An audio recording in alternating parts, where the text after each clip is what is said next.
Glória a Deus, irmãos. Deus abençoe. Um bom dia, na graça e na paz. Dia que o Senhor deu para estarmos adorando a Ele através do estudo desta palavra. Amém? Estudo do que Deus é, do que Deus ensina. Vamos então compartilhar? Nós vamos compartilhar, na verdade ficou, né? Aqui seria essa parte 2, tá bom? O irmão Júnior, no final da aula, compartilhou sobre a questão de como que a Bíblia foi estruturada assim, né? E nós temos, desde o Antigo Testamento, a partir dos próprios reis, você encontra no livro dos reis sempre algum sentido de que encontraram o rolo, né? E nós, naquela época, era basicamente a lei, né? A lei e aquilo que Deus deu para Moisés no sentido de santificar o povo. Não apenas a lei, não apenas os 10 mandamentos, mas toda a lei, né? A lei que ensinava as festas, que ensinava a se santificar, enfim, toda a lei. E aí, depois, nós tivemos outros registros escritos. E aí, nós temos hoje essa Bíblia.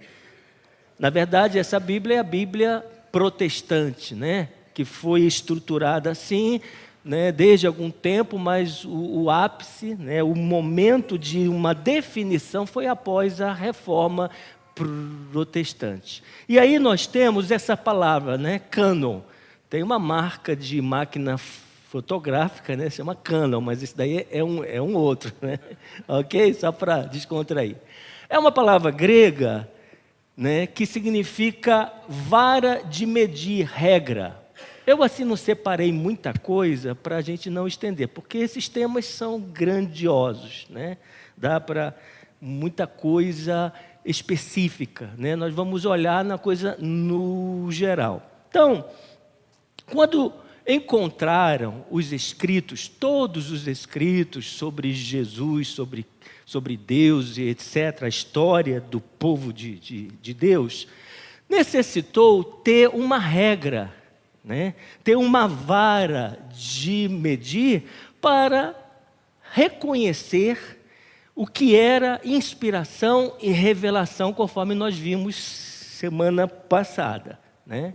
E aí, a vara, nós colocamos aí, a principal regra para definir que um livro não foi inspiração / revelação de Deus, é aquilo que nós temos de mais importante, ou o tema central da Bíblia, que é Jesus Cristo. Jesus Cristo não está apenas a partir dos evangelhos de Mateus, Marcos, Lucas e João. O Antigo Testamento, desde a queda, né? Quando Deus disse que levantaria um que estaria esmagando a cabeça da serpente, e a serpente o machucaria o seu calcanhar, o que significava isso, né?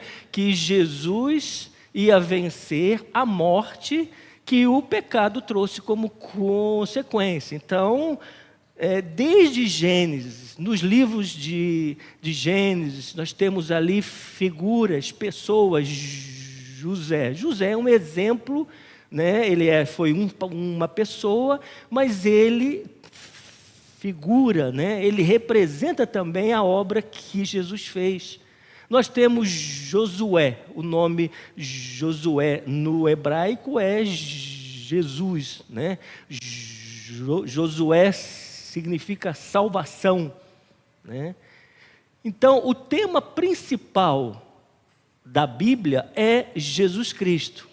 E nós tivemos muitos escritos, né, em que eram histórias de pessoas, eram aquela coisa que um passa para o outro, o que ouviu.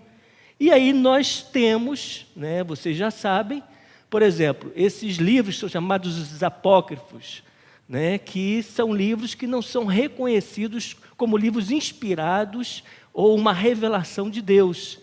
Na Bíblia católica, né, Tobias, Judite, Macabeus, tem uma tal de Sabedoria de Salomão, Eclesiástico, que não é esse Eclesiástico que nós temos, Baruque. Então são livros que a Igreja Católica, nessa sua vara de medir, interpretou que poderia estar dentro de todo o livro de inspiração e revelação. Mas, não apenas na Reforma, mas até mesmo antes, né, alguns pais da própria igreja, depois de Pedro, e aí alguns séculos depois, lendo, estudando, foram homens, né, sérios, homens, entre aspas, santos, no sentido de terem o temor de que estavam lidando com esta palavra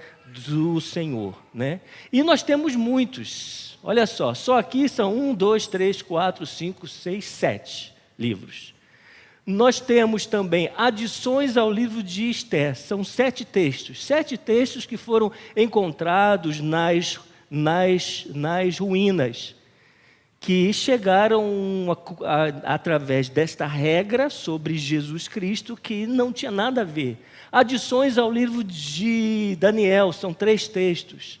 Igrejas ortodoxa e ortodoxa oriental, são igrejas católicas, mas separadas de Roma, né?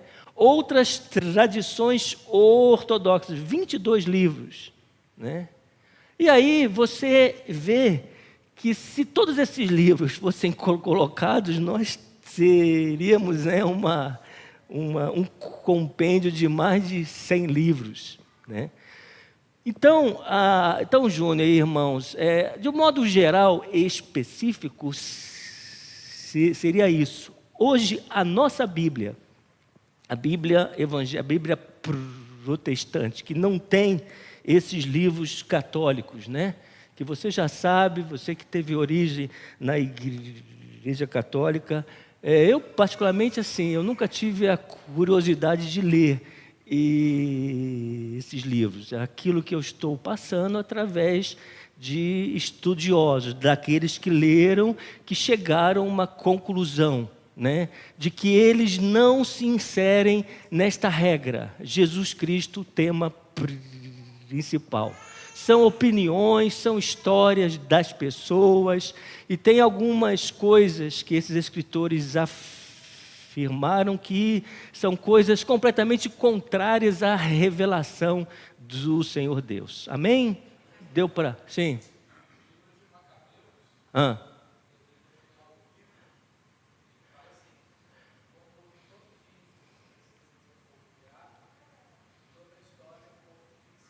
Uhum.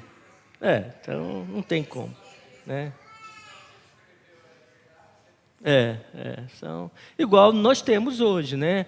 Algumas seitas que nos apresentam a revelação deles, né? Como Mormons, como os Testemunhas de Jeová, são, entre aspas, bíblias de uma pessoa lá que teve uma revelação de Deus e que ela ultrapassou o João, ultrapassou o Paulo, ultrapassou todo mundo, né? Ela teve uma nova revelação. Geralmente inicia assim, né? É uma nova revelação acerca do Senhor Deus. Amém? Só para dar uma pincelada, ok? O irmão Antônio, ele compartilhou sobre a questão da tradução da nova linguagem de hoje.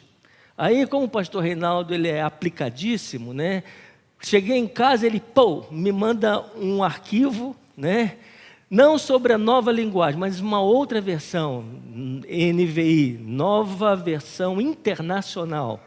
E ali, se eu trouxesse, eu ia passar a aula de hoje toda, né? Mostrando versículos nesta versão que omitem muita coisa sobre Jesus Cristo, que em versículos...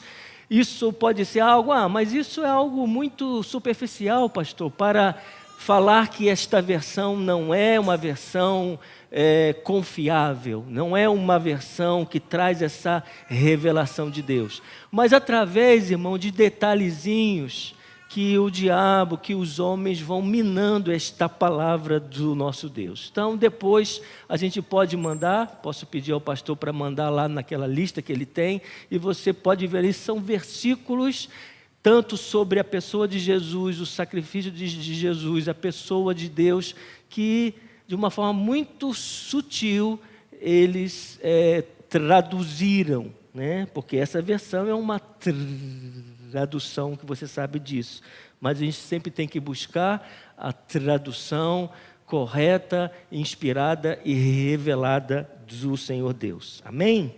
Amém. Vamos então olhar para...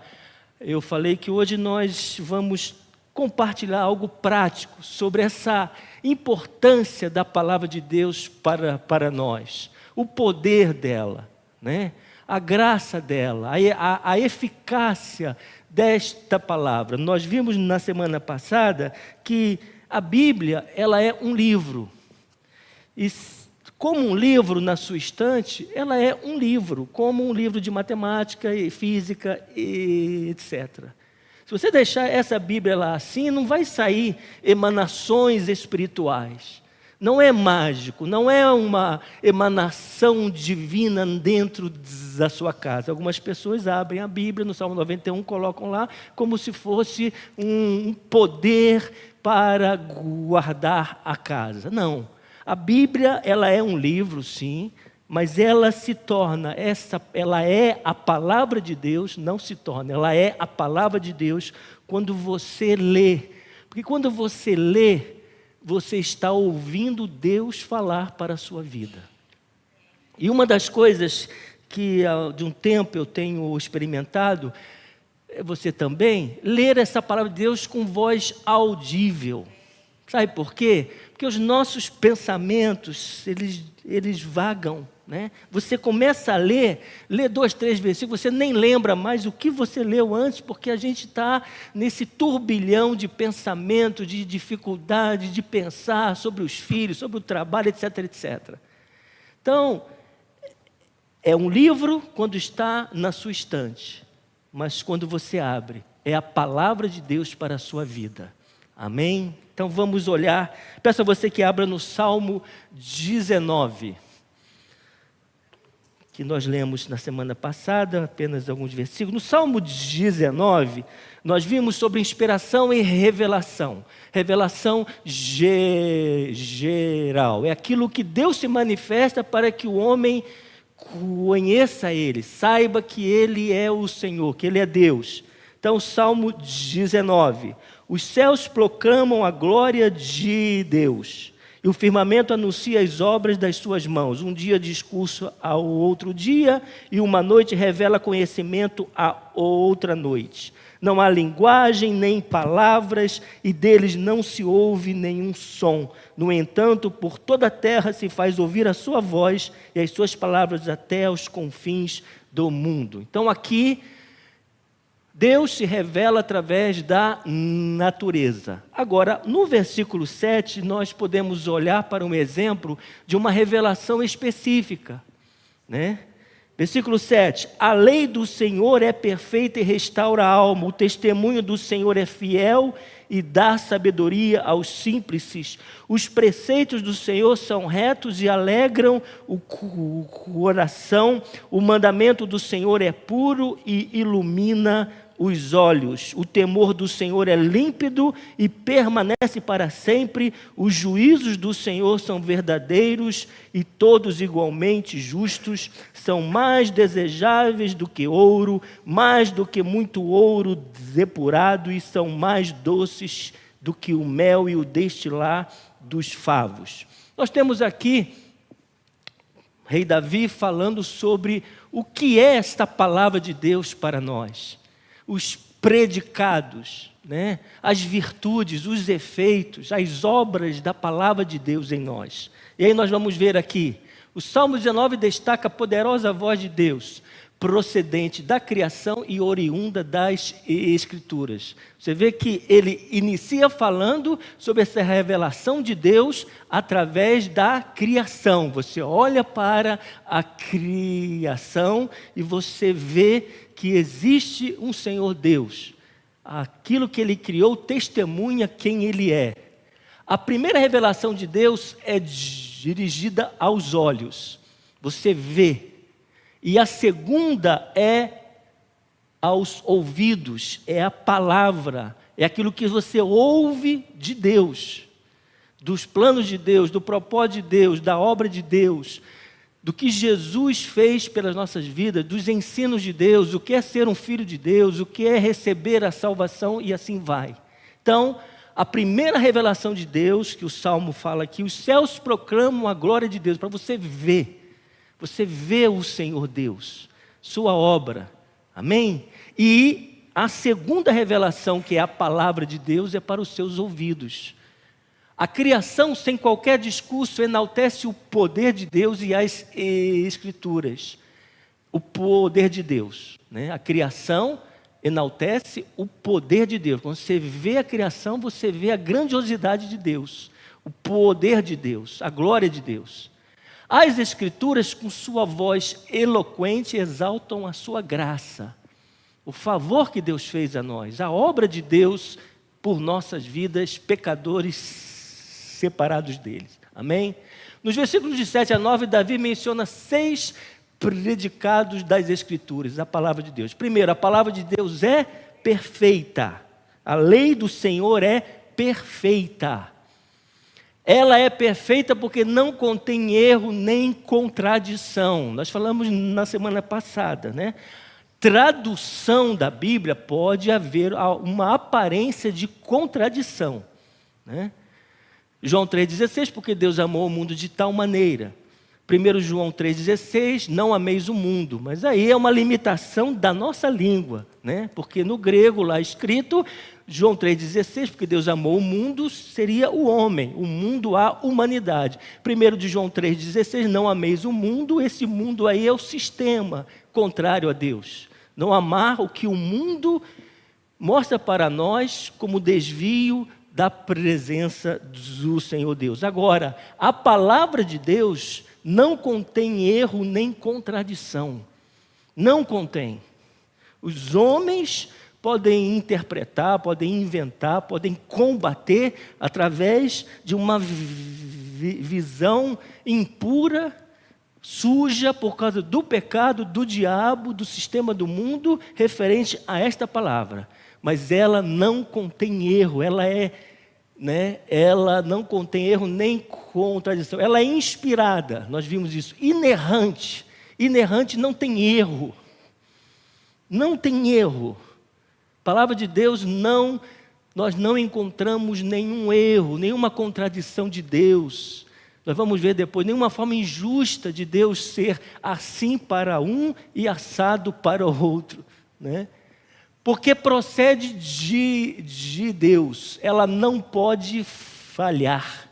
Mesmo sendo alvo de perseguição atroz, mesmo sendo lançada tantas vezes nas fogueiras da intolerância, mesmo sendo alvo de ataques tão ácidos, a palavra de Deus permanece irrefutável, fazendo sua marcha vitoriosa.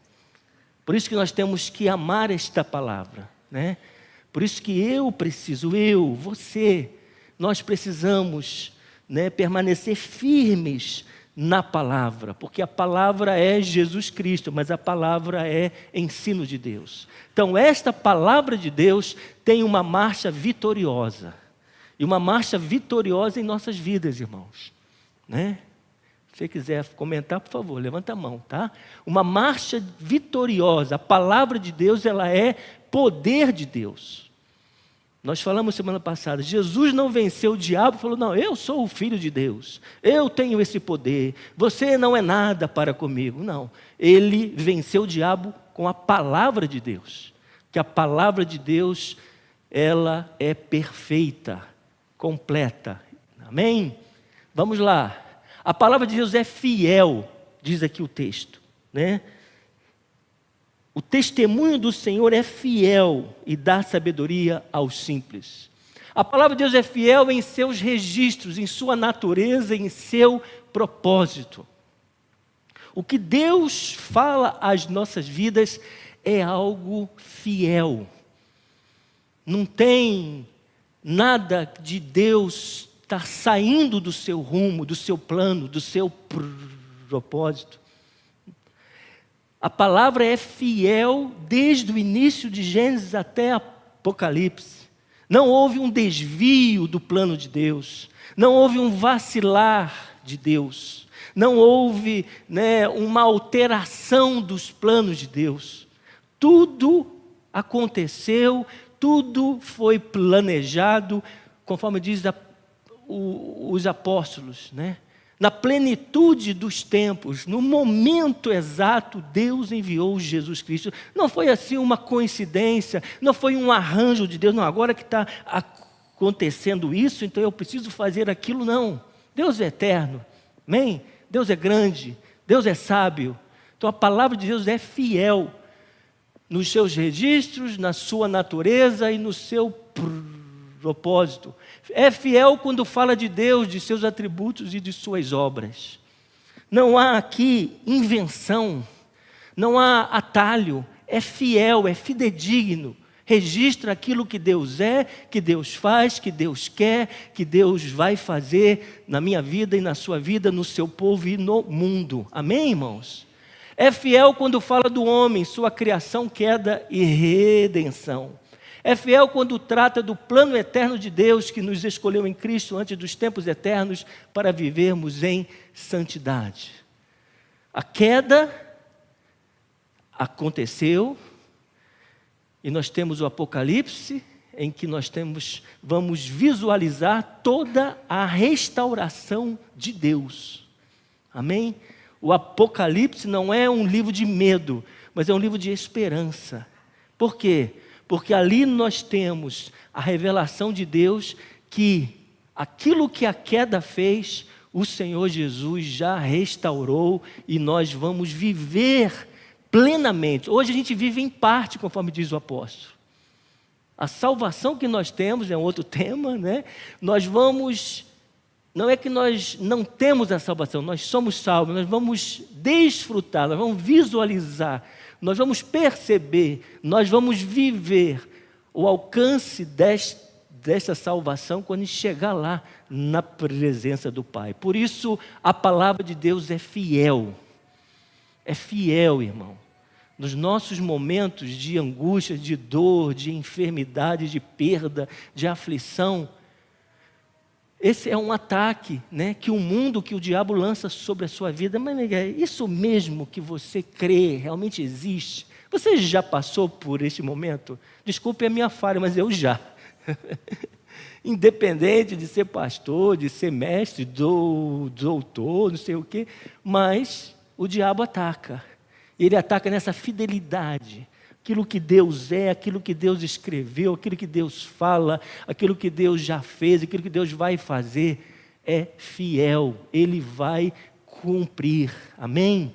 Por isso, exercite a sua fé, mas exercite a sua mente, pedindo que Deus o cubra quando você está ouvindo a Deus, de não deixar nenhuma brechazinha de dúvida, em relação à fidelidade desta palavra. Ela é fiel, ela se cumpriu, está se cumprindo e vai se cumprir. Amém, querido? Amém. Vamos lá. Vamos ler juntos aí, irmãos. É fiel quando fala da consumação de todas as coisas, quando Cristo colocará todos os seus inimigos debaixo de seus pés e reinará vitoriosamente com sua igreja pelos séculos dos séculos sem fim. Amém? A palavra de Deus é fiel. Irmão, vai acontecer. Não é que pode acontecer. Esperança não é que talvez aconteça. Esperança é a certeza que Deus vai cumprir. E as promessas de resgatar o seu povo, de ser um Senhor Jesus vitorioso como Ele já é, vai ser manifestada na vinda de Jesus, onde Ele vai colocar todos os seus inimigos debaixo dos seus pés. Ele já colocou, vencendo a morte. Mas nós vamos ver, nós vamos participar disso, desta vitória de Jesus, porque a palavra é fiel. Guarde isso, querido, não apenas aqui, mas aqui, nos seus momentos, nas suas lutas. Guarde isto, viva isso. Essa palavra é fiel para a glória de Deus. Amém? Vamos lá, a palavra de Deus é reta. Versículo 8. Os preceitos do Senhor são retos e alegram o coração. Irmãos, Deus às vezes dá umas pancadas na gente, né? E a gente precisa, né? Precisa. Mas a palavra de Deus não é para trazer abatimento, medo de Deus, não é para trazer distância de Deus, não é para enfraquecer a nossa fé. Quando Deus puxa a minha orelha, quando Deus me dá um tapa no rosto, acorda, ouça a minha palavra. Não. Diz o texto que a palavra de Deus o quê? Alegra o nosso coração, porque ela é reta. A palavra de Deus é reta quando fala da onipotência de Deus e da fraqueza humana. Né? Ela, retidão, de ser, vamos colocar, honesta. Ela não esconde, ela não ameniza, ela não pisa, ela não ameniza e ela não incide um peso maior daquilo que é. Nós somos pecadores, ponto final. Né? E Deus, com a sua onipotência, Ele é reto no sentido de ser justo em resgatar e amar as nossas vidas, porque Ele não abandonou a sua criação, conforme alguns dizem. Ela é reta quando retrata a majestade de Deus e a fragilidade dos impérios humanos. A história não está ao seu léu. As coisas não estão acontecendo no mundo porque os homens são mais poderosos do que Deus. Não, irmãos. Não, isso você vê na Bíblia. Os impérios, Império Romano, Império Assírio, Império Persa, né, o Império Grego, etc., etc., eles não superaram a onipotência do Senhor Deus, porque a palavra de Deus é reta. Ela vai julgar todos, eu e todos os homens. Ela é reta no sentido de não ter dois pesos e duas medidas. Quando fala do povo de Deus, pois registra tanto nossas virtudes como os nossos pecados. Eu acho isso maravilhoso. Porque se você lê a Bíblia e fala, nossa, eu tenho uma prima, tadinha, ela é crente, mas eu já falei para ela, não, minha prima, não pensa assim. Eu não gosto de Davi. Como que um homem segundo o coração de Deus comete o que ele fez? Falei, minha querida, entenda que o nosso Deus não tem vergonha, Ele não precisa esconder os nossos pecados. Não é verdade? Não precisa. E diz a palavra, o Senhor Jesus disse que os escândalos vêm. Porque se Deus quisesse tapar o sol com uma peneira, Ele não ia registrar pecados terríveis aqui. Mas Ele registrou porque o seu poder para restaurar é maior do que o poder do pecado para destruir. Amém? Por isso que a palavra de Deus é reta. Ela mostra o pecado do povo, mas ela mostra o poder de Deus em restaurar o homem. E nós, às vezes, perdemos um pouco isso, né? Porque a gente olha para algumas pessoas, não, isso daí não tem jeito. Não, querido, tem. Quantas mães oraram pelos seus filhos e depois da morte delas, esses filhos foram restaurados. Por isso que Deus, a palavra é reta. Ele mostra o pecado do seu povo, Ele mostra as virtudes do seu povo e Ele mostra o que Ele tem de poder para restaurar o seu povo. Amém? Por isso, eu particularmente, eu acho esse sentido da palavra de Deus muito lindo. Registra tanto nossas virtudes como nossos pecados aqui. Porque Deus tem a sua palavra reta de que Ele conserta, Ele restaura, Ele dá uma nova vida à minha vida e à sua vida. A palavra de Deus não faz contornos para agradar aos homens, nem contemporiza a verdade para tornar-se mais palatável aos pecadores. Isso sempre aconteceu. Né? Sempre a gente vê, João escreve uma carta avisando, olha, segunda carta de João, cuidado com os falsos mestres.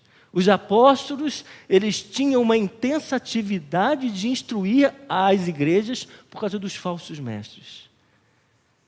E a origem de todo o ensino errado é esse daqui também. De tornar a palavra de Deus palatável aos homens, hoje nós estamos vendo, né? Igreja inclusiva. Né? A palavra de Deus precisa ser revista. A palavra de Deus precisa ser atualizada. Eu que tenho que me atualizar nesta palavra. Né? Não é a palavra de Deus se atualizar. É difícil. Né? E nós temos que ser os agentes não de briga, mas de confrontação de uma forma equilibrada. Essa semana, pode ser, eu vou falar, eu li, não sei se vocês chegaram a ver, até teve vídeo, de uma igreja na cidade de Spencer, lá no estado de Massachusetts, nos Estados Unidos. Até, pastor Marco, uma igreja evangélica congregacional. Pensei, misericórdia, até na minha origem, né? E dia 2 de junho, 3, alguma coisa assim, estavam comemorando o dia do orgulho gay na igreja. Coincidência ou não? Pode ser. Coincidência existe, mas não sei. Aí é Deus que sabe. A igreja com aqueles templos, né, antigos, tem uma torre assim, caiu um raio na igreja, queimou a igreja toda. Alguns estão falando, é o juízo de Deus, não sei o quê, ok, pode ser. Porque Pedro diz, né, primeira carta de Pedro 4,17 diz, que o juízo de Deus vai começar não no Corinthians, né? Não com os homossexuais, não com os que roubam, não com os que... Mas o juízo vai começar aonde? Na casa de Deus, diz o apóstolo Pedro. Né? O juízo não vai começar lá fora, começa aqui, na minha vida. Então a gente tem muito, né, desta palavra reta, que Deus me ama, que Deus me perdoa. Sim, Deus é misericordioso, Deus é compassivo, Deus me aguenta. Mas, queridos, isso não anula o juízo do Senhor Deus. Então nós temos que, sabe, como crentes, quando ouvirmos alguma coisa contrária a esta palavra reta, de não deixarmos que esta palavra se torne uma palavra mudada para ser palatável ao homem. Semana passada eu falei, né, que o pastor Lidório, que é um pastor presbiteriano, missionário, passou muitos anos na África, conta o trabalho lá, e hoje trabalha no Brasil, nas missões indígenas, com aldeias que não ainda o evangelho está lá. Ele disse que foi pregar numa igreja, não falou aonde, nem qual igreja, claro, em que antes o pastor chegou, os pastores, quero falar para o pastor que aqui a gente não fala a palavra pecado, porque isso está sendo muito sensível às pessoas. Meu querido, a palavra de Deus é reta. Ela fala que Deus ama, que Deus é juiz. Ela fala que o homem é um pecador e que o homem em Jesus ele pode ser liberto. Ele fala que Deus salva, mas que aqueles que não creem já estão condenados. Não é? Jesus é que falou isso. Então nós temos que preservar esse anúncio que a palavra de Deus é reta. Amém? A palavra de Deus é pura. 8. Os preceitos do Senhor são retos e alegram o coração. O mandamento do Senhor é puro e ilumina os olhos. Né? A palavra de Deus é pura porque não há nela nenhum vestígio de impureza doutrinária ou moral. Doutrinária é ensino, né? É o ensino de Deus. A forma como Deus ensina para vivermos. E moral, Deus não compactua, né, com aquilo que é do pecado. Então a palavra de Deus ela é pura e purifica, é límpida e lava, é santa e santifica. Amém? Ela é pura e limpa. Diz o Senhor Jesus, vós já estáis limpos pela palavra. Essa palavra é o Senhor Jesus e esta palavra é o ensino de Deus, aquilo que Deus é e aquilo que Deus faz em nós. Ela é límpida e lava, ela é pura e purifica, ela é santa e santifica. Quando a examinamos, ela nos perscruta. Hebreus fala isso, né? Espada afiada de 2 gumes, que entra lá. Por isso que quando a gente tem que buscar essa palavra, algo precisa aquecer dentro de nós. Deus está mexendo com a minha vida e com a sua vida. Não é algo frio, não é algo apático, né? Não é uma coisa chata ficar lendo essa palavra, ouvindo um estudo. Não, é algo que vai penetrando, vai confirmando aquilo que você é em Jesus e vai mostrando aquilo que eu preciso vencer, aquilo que eu preciso crescer na minha vida. Quando contemplamos a nós mesmos em seu espelho, não apenas vemos nossas máculas, mas também somos por ela restaurados. Paulo lá em Gálatas 3, você lê depois, ele fala que a lei, quando ele fala lei, não é só os 10 mandamentos, toda a lei, toda essa palavra de Deus, ela é um aio, ela é um guia. Quando eu estou com a palavra de Deus na minha vida, quando eu leio, quando eu recebo, é como um espelho, que eu estou vendo a minha natureza, e esse espelho, esse aio, essa lei, me leva a Cristo, para que eu possa ser justificado, liberto. E Jesus retorna a minha vida a esta lei, diz o apóstolo Paulo, para que eu prossiga na minha vida com Ele, para que eu cresça, para que eu me santifique, para que eu conheça mais dEle, para viver por meio dEle e para Ele. Amém? Então essa palavra de Deus, ela é um espelho que revela quem eu sou, lá no meu íntimo, que ninguém sabe, você não sabe, o pastor Marco não sabe, a Cássia nem sabe sobre mim, em muitas coisas. Não é que a gente esconde, não é isso. Não é esse sentido, tá bom? Mas é no sentido de que Ele olha para dentro de mim. Essa palavra é o espelho onde eu vejo aquilo que eu sou, aquilo que Deus revela quem eu sou e aquilo que eu preciso do Senhor Deus. Amém, irmãos? Ninguém quer falar? Será que só eu que falo pra caramba? A palavra de Deus é verdadeira.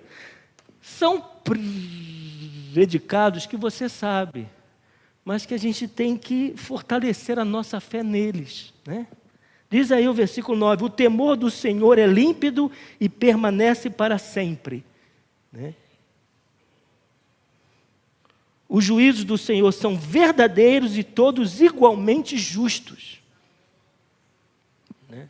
A palavra do Senhor é a verdade. Seu conteúdo é inerrante, não tem erro. Suas profecias são infalíveis. Sua mensagem é digna de inteira confiança. O mandamento do Senhor, não. Os juízos do Senhor são verdadeiros e todos igualmente justos. Ah, porque eu sou uma pessoa mais consagrada, então Deus vai, né, passar a mão por cima da minha vida de algumas coisas. Não, diz aqui, os juízos de Deus são justos. Mesma vara de medir com a minha vida é a vara de medir com o Júnior. A mesma bênção que Deus dá para mim, Deus dá para o Júnior. A mesma obra que Jesus fez na cruz por mim, fez pelo Júnior. Não há distinção, Deus não faz acepção de pessoas. A gente que criou, né, essa classe, os mais espirituais, né, aqueles que têm o poder disso, daquilo, ok, são ministérios, é outra coisa, é outro assunto, mas Deus é justo. Deus é justo para abençoar, Deus é justo para corrigir. Ele não pesa a mão mais sobre mim e menos sobre você. Deus é justo em todas as coisas, tanto no amor, no cuidado, na fidelidade, nas promessas, quanto também em corrigir a minha vida e a sua, ok? A palavra de Deus é justa, né? A gente leu aqui. A palavra de Deus é justa quando trata com irretocável equidade, né? Iguais, acerca da dignidade do homem, criado à imagem e semelhança de Deus, e quando trata da ruína total do homem depois de sua queda. É justa quando aborda o imensurável amor de Deus e também quando descreve sua ira santa. É justa quando fala da vida eterna como oferta da graça divina e quando declara a condenação eterna como justo salário do pecado. Deus não é injusto, né? Porque injustiça vem do pecado. Deus é justo. Ele me ama, Ele ama você. Ele corrige a minha vida, corrige a sua vida. Ok? Vamos ler juntos aqui? A palavra de Deus é viva e poderosa. É melhor do que muito ouro depurado e mais doce do que o mel e o destilar dos favos. Por ela nascemos, crescemos e somos santificados. Amém? Por ela nascemos de novo, né? Jesus nos deu uma nova vida. Por ela nós crescemos. O apóstolo Pedro dá essa ênfase, né? Quando ele escreve para as igrejas que são perseguidas, vocês precisam se alimentar primeiro do leite, depois de um alimento sólido. E por ela somos santificados. Amém? Antes de ver a outra parte, alguém, por favor, quer fazer um comentário? Né? Quer falar?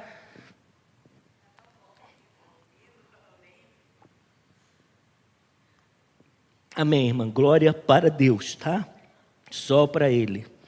Bom, vamos olhar agora um exemplo prático de uma igreja, sobre esta palavra do nosso Deus. Abra, por favor, carta de Paulo aos Tessalonicenses, capítulo 2, versículo 13. Vou pedir que algum irmão leia aí, bem alto, é um versículo grande. Primeira carta de Paulo aos Tessalonicenses 2, 13. Todos acharam? Lá, né? Depois aí de Efésios, Gálatas. Tessalônica era uma cidade grega. Se não me falha a memória, na época de Paulo era a segunda maior cidade. Primeira cidade era Atenas e segunda era essa cidade que ainda existe hoje, né? Existe ainda a cidade de Tessalônica, uma cidade que na época era uma cidade rica, ela era uma rota de comércio, muitos deuses, muitos ídolos, e Paulo passa, né, você lê lá em Atos, 3 sábados. A Bíblia não fala se a pregação de Paulo foi apenas nos 3 sábados, é que colocou lá em Atos 3 sábados, porque Paulo ia na sinagoga. Olha a autoridade de Paulo, né? Não era a arrogância de Paulo, mas a autoridade de Paulo de ir na sinagoga dos judeus falar do evangelho, né? E aí, essas 3 semanas, nasce uma igreja, a igreja de Tessalônica. O poder da palavra do Senhor Deus. Amém? Alguém leia, por favor.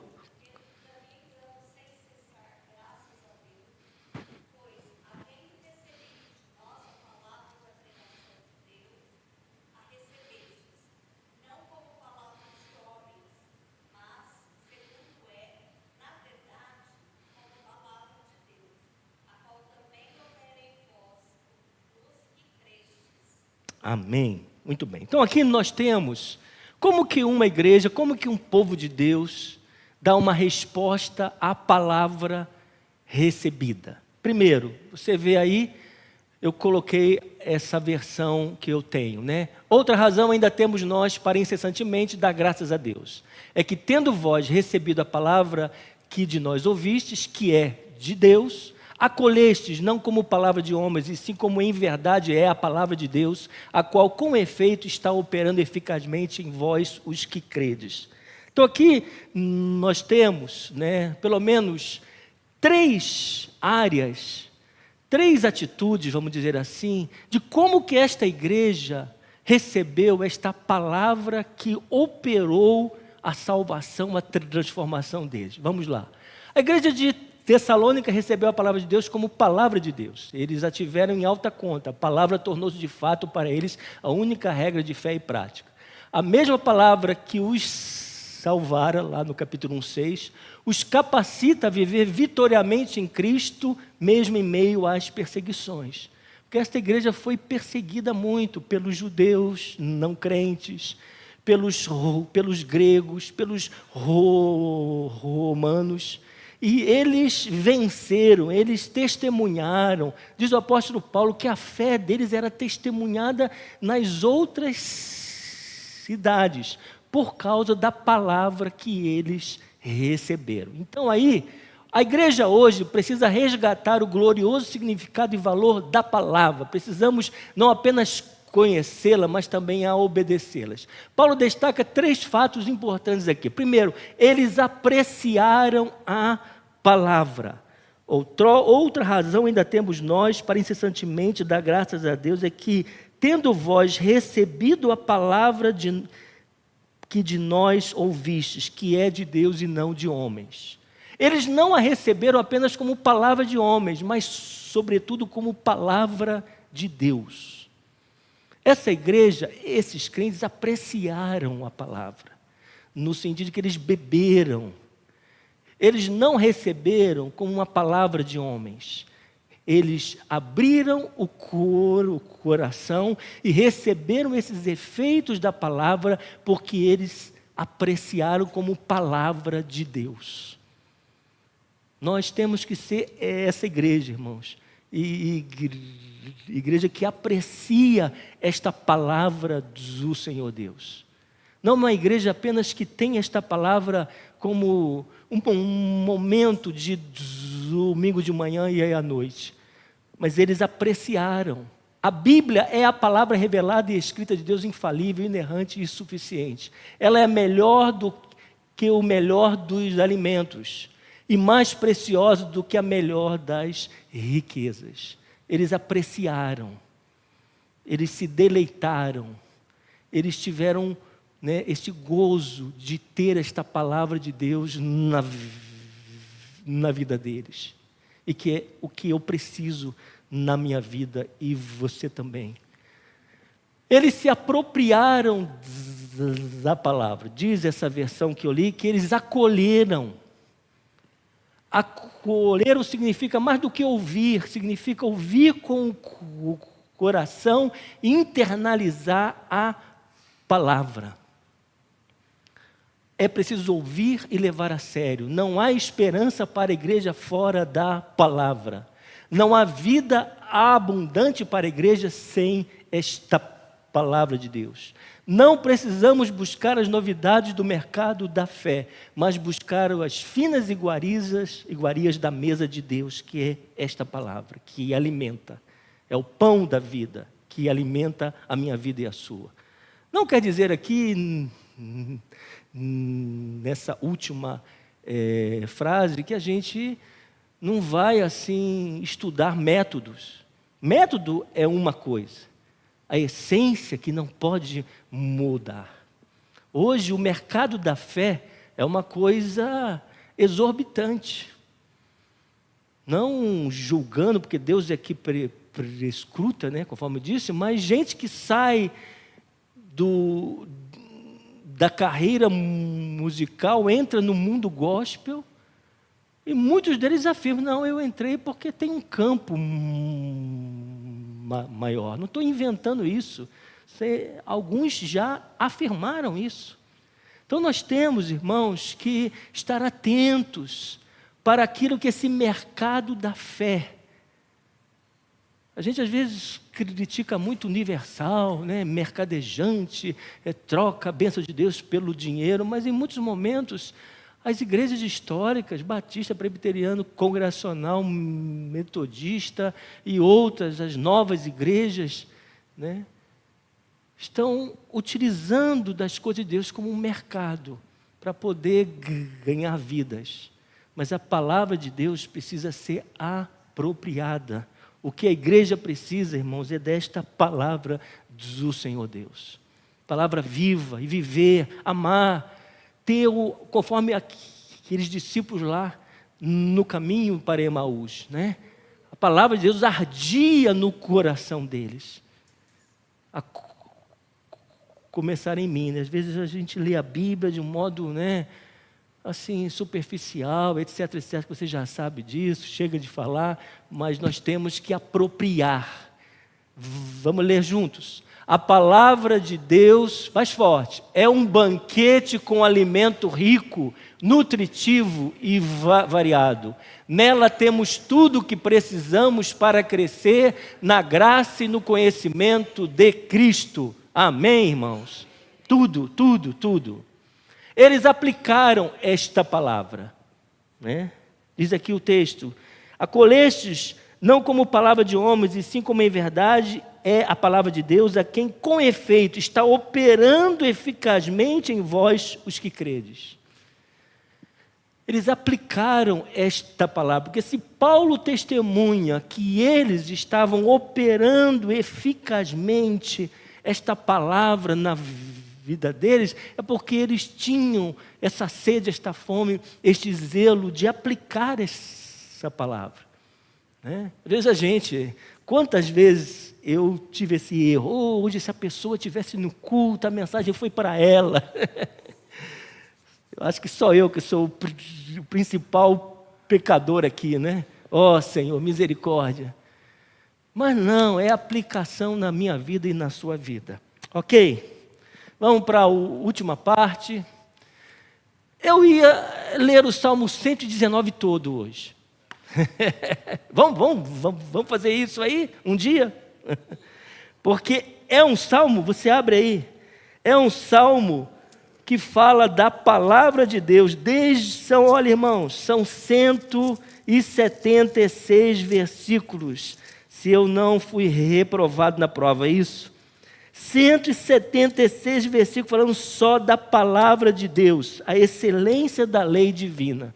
Meu querido, se o Espírito Santo inspirou este homem e revelou aquilo que está aqui, é porque é algo importantíssimo, né? 176 versículos só falando da palavra de Deus. Além dos textos de João, que o pastor colocou naquela mensagem dos 31 dias para nós lermos, reserve um tempinho, não para ler de uma vez só, mas coloca assim 30 versículos por dia, alguma coisa assim, e vá marcando o que fala sobre a palavra do nosso Deus. E para encerrar, eu marquei apenas para você entender o que o salmista está falando sobre a lei. Alguns termos que ele usa para falar sobre a lei, não, para falar sobre a palavra de Deus, né? Porque esses versículos iniciais, ele vai dar uma versão geral da palavra, depois ele vai compartimentando essas formas de chamar a palavra de Deus na vida dele, ok? Nós vamos encerrar. Vamos lá. Salmo 119, 1, até o versículo 8. Bem-aventurados os irrepreensíveis no seu caminho, que andam na lei do Senhor. Se você quiser ler, vamos ler, tá? Bem-aventurados os que guardam as suas prescrições e o buscam de todo o coração.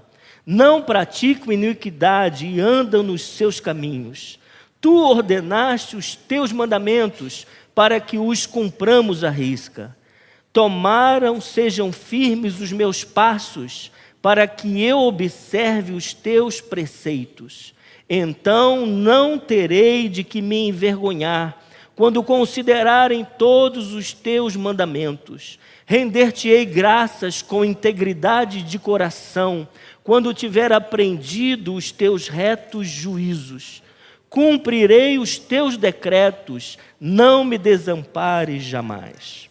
Nesses 8 versículos, o salmista, ele usa vários termos para explicar a profundidade daquilo que ele ia falar após o versículo 9. E tem ensinos também aqui. Primeiro, ele fala sobre a lei. A lei o que é? É o ensinamento, é a instrução. A lei é para falar, olha, isso está certo, isso está errado. Isso vai trazer um dano, isso vai ser bênção. Isso vai te conduzir a uma vida reta diante de Deus, e isso vai te desviar de uma vida reta. A lei não é jugo. João fala, né? Os mandamentos de Deus não são penosos. Eu sei que é uma ilustraçãozinha bem boba e simples, mas, sabe, Júnior, você que é um rapaz atleta, Deus não te dá um saco de cimento de 50 quilos para você carregar nas costas, sem dar a força de Deus, o poder de Deus para que você leve este saco de 50 quilos. Não é que os mandamentos de Deus sejam um peso, mas às vezes nós olhamos como um peso, né? Um fardo, né?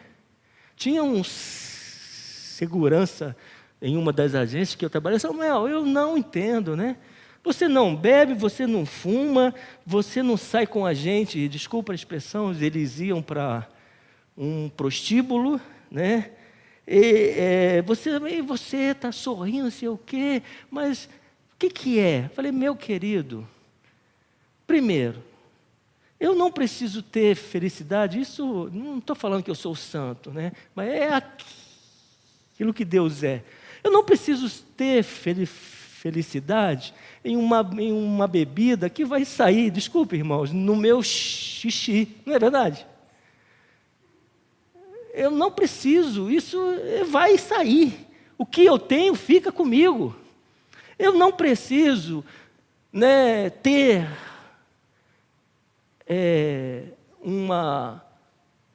um amenizar das minhas angústias com um cigarro, não.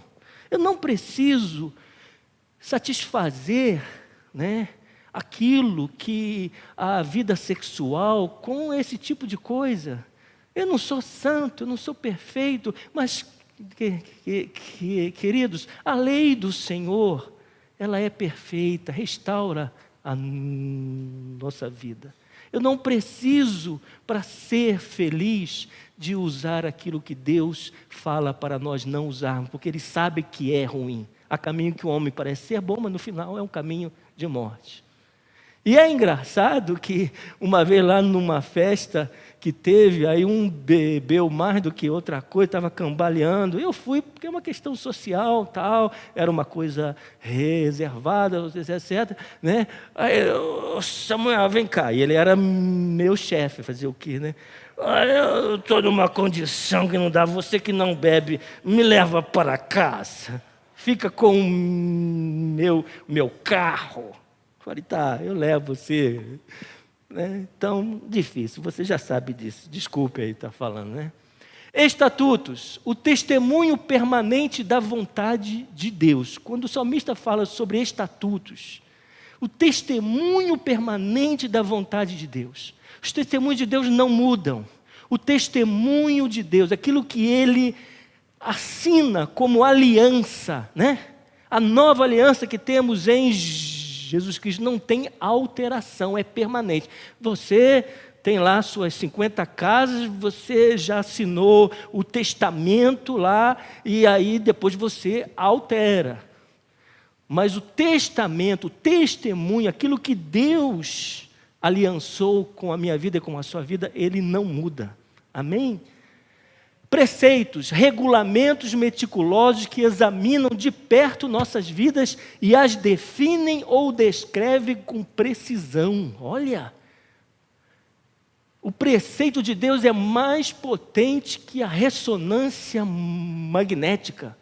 Você já fez esse exame? Eu fiz uma vez, né? Acharam que eu estava com a cabeça um pouco ruim, aí eu fui lá fazer. Nossa, me deu um medo danado. Então, zoom. Falei, Senhor, segura a minha vida aqui. Esse exame, muitos outros hoje que tem aí, coisa espetacular, que vê lá um tumorzinho, né, aquela coisinha. Mas os preceitos de Deus, regulamentos meticulosos que examinam de perto nossas vidas e as definem ou descrevem com precisão. Se eu não estou tendo a percepção que é um pecado, os preceitos de Deus examinam a minha vida, falam, não, meu querido, Se eu estou com dúvida do amor de Deus, os preceitos de Deus vão examinar aqui dentro e vai falar, não, é o amor de Deus. E assim vai. Amém, igreja? Decretos. O decreto de Deus é o seu propósito ou a sua determinação com respeito às coisas que irão acontecer. Está decretado na Bíblia que Jesus vai voltar, que Ele é fiel, que Ele é poderoso. Isso não vai mudar. Nós temos um país, que a Constituição, que é o decreto, que é a lei maior, muda diariamente em conveniência e com algumas coisas, Mas os decretos de Deus, lá não tem PL todos os dias, Projeto de lei para alterar. Não, o decreto de Deus já foi assinado, escrito, e ele vai cumprir com os decretos de Deus na sua vida. Os decretos de Deus. Você veja Esther, Amã, era um homem que influenciava o rei. Vamos falar bem rápido. E aí ele influenciou para que o rei assinasse um decreto que no dia X todos os judeus seriam exterminados. Que Amã odiava os judeus. E o decreto ficou lá. Aí Deus usou Esther. E aí o rei, a história vai, vocês conhecem. Aí o rei falou, olha, eu não posso cancelar o decreto, mas eu posso assinar que os judeus podem se defender contra este dia de tentar destruir o seu povo. E a palavra de Deus diz lá em Esther que Deus deu vitória ao seu povo, porque os decretos de vida de Deus não podem ser revogados. Meu querido, os decretos de vida de Deus na sua vida nunca serão revogados pelo diabo, pelo mundo e até mesmo por você. Se você quiser revogar, eu não quero mais o amor de Deus, assinado Samuel o tonto. Deus pode falar, meu querido, fazer o quê? Agora, eu não vou revogar o meu decreto sobre a sua vida. Você quer me abandonar? Deus dá essa livre escolha. Mas o amor de Deus não vai deixar de existir pela minha vida por causa disso. Ele é justo, Ele é juiz. Mas aquilo que Deus assinou como decreto sobre o seu povo, sobre a sua igreja, sobre o mundo, de juízo, de bênção para aqueles que seguem a Ele, não podem ser mudados. Nem o Alexandre de Moraes não vai mudar esse decreto, nunca. Mandamento, preceito que exige obediência, dever ou responsabilidade imposta. Enfatiza o direito de Deus de determinar a base de nosso relacionamento com Ele. Querido, tem mais aí, vamos lá. Querido, não sou eu que falo para Deus como eu devo viver com o Senhor. É Ele, porque Ele é vida, porque Ele me ama, porque Ele sabe o melhor, porque Ele é justo, porque Ele salvou a minha vida, porque Ele guarda a minha vida, Ele guarda a sua vida, amém? Palavra, a forma ou meio pelo qual Yahvé comunica sua vontade. É cada palavra que sai pela boca de Deus. Se você ler esse texto, você vai ver. A palavra do Senhor é o que sai da boca de Deus, que mostra a vontade de Deus. Promessa, expressão da vontade de Yahvé naquilo que Ele diz. Julgamento, a vontade de Yahvé como juiz em questões legais. Eles também são as regras que Deus deu para governar as relações entre as pessoas. Testemunho, aliança com o Senhor Deus. Amém? Que Deus nos abençoe. Se alguém quiser falar, levanta a mão. Mas que Deus nos abençoe a termos esse exemplo da igreja de Tessalônica como meu exemplo, como meu propósito, meu alvo, nos apropriarmos, de bebermos esta palavra, de crermos nela, de buscarmos, de amarmos, de disciplinar a nossa vida, né? Para que estejamos ouvindo essa voz de Deus para a minha vida e para a sua vida. É complicado, a gente sabe, esse nosso dia a dia. É trabalho, é filho, é isso, é aquilo. Mas, meu querido, eu preciso, você precisa se alimentar desta palavra. É o pão do céu, Jesus e a palavra para as nossas vidas. Amém? Se ninguém quer compartilhar, eu gostaria de aproveitar, nós temos 3 minutos, já que nós estamos neste mês de oração, de santificação, eu gostaria que a gente fizesse um momento bem forte, expressão entre aspas, de oração.